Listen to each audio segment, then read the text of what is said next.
God shows that you are giving it willingly. Giving cheerfully to God shows that you appreciate Him cheerfully, not out of reluctance. Look at the screen. Read with me. Let's go. Each one must give as he has decided in his heart. Not what? Not reluctantly or under compulsion. For God loves a cheerful giver, not under pressure. Even some of us are even in church because we are forced to come. Such worship are not acceptable before God. You are forced to come. You are cajoled to come. You even came because of what people will say. What will people say if I did not come? Come because of your heart for God, not because of what people say. On the judgment day, you will stand alone, not with people. Give to the Lord sacrificially. Give to the Lord cheerfully. Number 3, we give to the Lord extravagantly. There are 2 types of giving in the Bible that I think we should really learn from. Is the first one I've spoken about, giving sacrificially, and the second one, giving extravagantly. We will do some calculation for you to know that there are some levels you get to in life. God wants you to give extravagantly.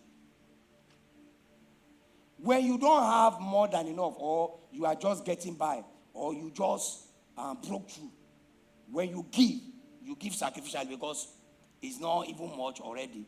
So when you are giving, it pains you somehow when you are giving. Do you understand what I'm talking about? But extravagant giving is beyond that. It's that God has blessed you massively. And there is almost nothing you give that will touch you or pain you. At that time, you give extravagantly to God. Let's look at 1 Kings 8:63. Look at the screen. Read with me. Want to go? Let's go.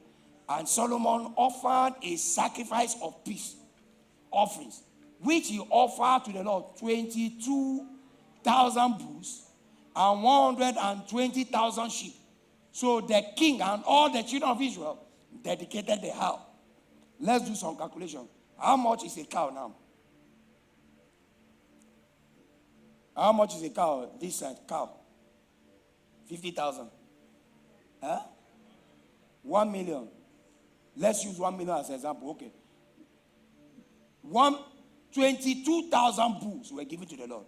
Now, multiply 1 million by 22,000. People go see. How much is a ram? How much is a ram? Average size. 500. In the first and second, we use 400. Now, let's use 400. Now, let's use 400. 400, oh yeah, now 400,000 multiplied by 120,000. Oh yeah, multiply it. That's 48 billion.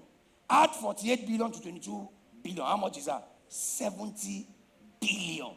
That is what one person gave at the dedication of a temple. Now think about it. How much do you think it cost him to build a temple? You know, have you thought about the life of Solomon? He used 7 years to build the temple. He used 70 billion for sacrifice. Food where people chop, no deal. All the dancing people drink where they drink, no deal. Now sacrifice to God, 70 billion. Then after that, he spent 14 years in building the house he's going to save himself. He was an extravagant giver. It was this same Solomon that he offered thousands of sacrifice to the Lord. And God appeared to him at night and said, what?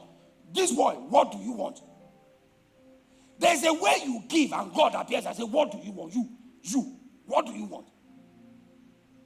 There's a level of blessing that what you give is extravagant. Please listen to me. Don't be extravagant givers. Now listen to me. A man that has not learned to give sacrificially at his level can never get to the point where he will give extravagantly. It is sacrificial givers that God elevates to a level that they become extravagant givers. But remember, in all these things, God did not force Solomon. He did not cajole Solomon. He did not bring a fundraiser that started blowing grammar and saying something. It was Solomon that decided in his heart, like we were taught last week, willingly. And he is the son of his father. If you read 1 Chronicles 29 and you read verse 2 to 9, what David gave, you will discover that even Solomon, they learn. Solomon never gives self. Everything that Solomon needed for the temple, his father gave it before he died. So Solomon did not come and say, my father has given everything. He gave sacrifice that shows that he's the son of his father. 70, is it 70 or 90? 70, our calculation is 70 or 90? 70 billion worth of sacrifice. That is extravagant giving.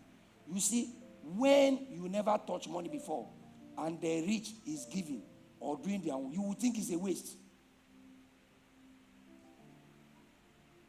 Some time ago, when I struggled, I had my first iPad, and I knew the sacrifice it took for me to buy the first iPad. And I saw somebody doing party, and the party was held at International Conference Center. And what did they call that thing? And the souvenir they were giving is the iPad that I struggled to just look at these people don't steal all the money of this country after stealing the money they are. It is because I never reached that level. But when God blesses you, you don't do extravagant parties. You do extravagant giving. Are you here? Do you understand? Some of you are at the level, your own level of extravagant sacrifice or sacrificial giving. Give it to the Lord. Remember, I will repeat it. It's people that give sacrificially today that God raises to the level that they can give extravagantly to him. Anybody that say, I'm waiting. If God do me like Solomon, I go do to God like Solomon. You will never get to Solomon because you start at your level and he lifts you up there. Do we understand that? So we give sacrificially, we give cheerfully, we give extravagantly. Next one, we give worshipfully. Worship in church is not singing alone. In fact, worship is a totality of